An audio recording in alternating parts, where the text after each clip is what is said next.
My name's Jeff, and we're here talking with the author of HistorySimulation.com's World War I simulation, Dave Harms. Welcome.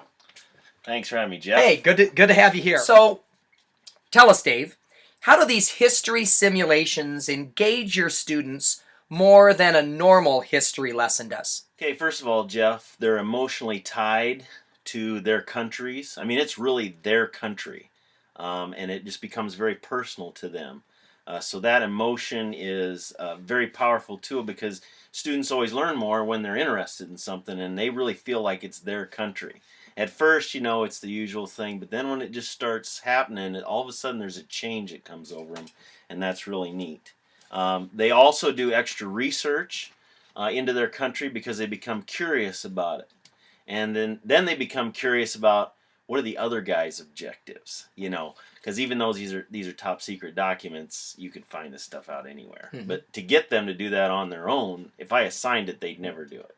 Okay. But because they want to know, they do it on their own. So it sounds to me like you have the kiddos really emotionally tied to what it is that they're learning, and they're not just memorizing facts and dates and people's names. So, sounds awesome. So answer me this then, Dave.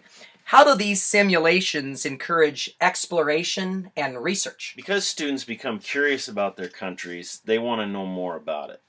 They also want to know the other countries' objectives, like we talked about before. And I also have heard from teachers that have used this in other countries that they find that the kids will even offer them money for their top secret objectives. $50 is the highest bid so far. So that really probes them to find out what were the real decisions that were made, and then if those were mistakes, well, I'm going to do something different. So you're kind of going back and forth from the real thing into their simulation. Okay, Dave, let's now talk about problem solving. What about the simulation helps develop problem solving skills?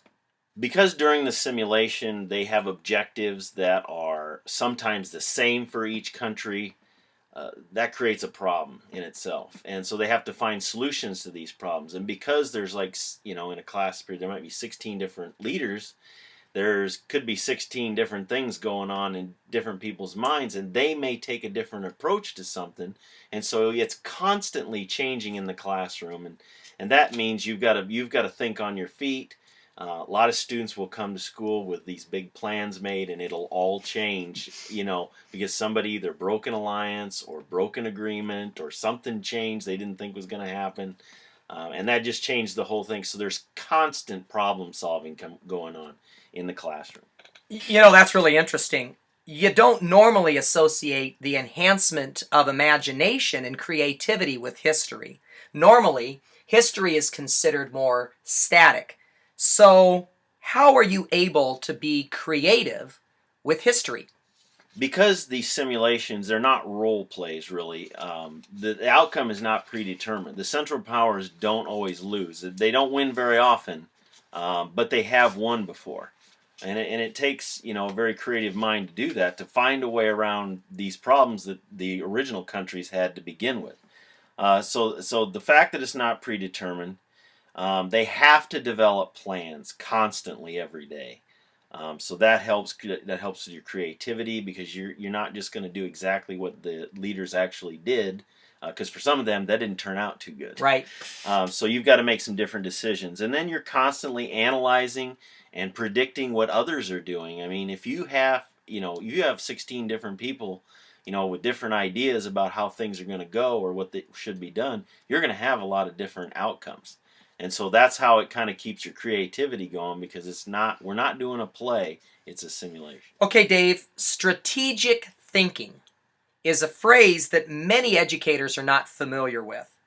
Can you explain what strategic thinking is and why it's important? Well, I think strategic thinking could easily be a synonym for critical thinking or higher order thinking, because you're not just playing a computer game that can't think. You're playing someone who's thinking on different lines maybe than you are, or maybe they figured out what you're going to do. And so you have to think on multiple levels. If I do this particular action or behavior, what's my opponent going to do? It could be very different. So you have to be able to anticipate and think about all these things. So there's a lot of things going on all at once. And it's kind of interesting to watch them because you can actually see them.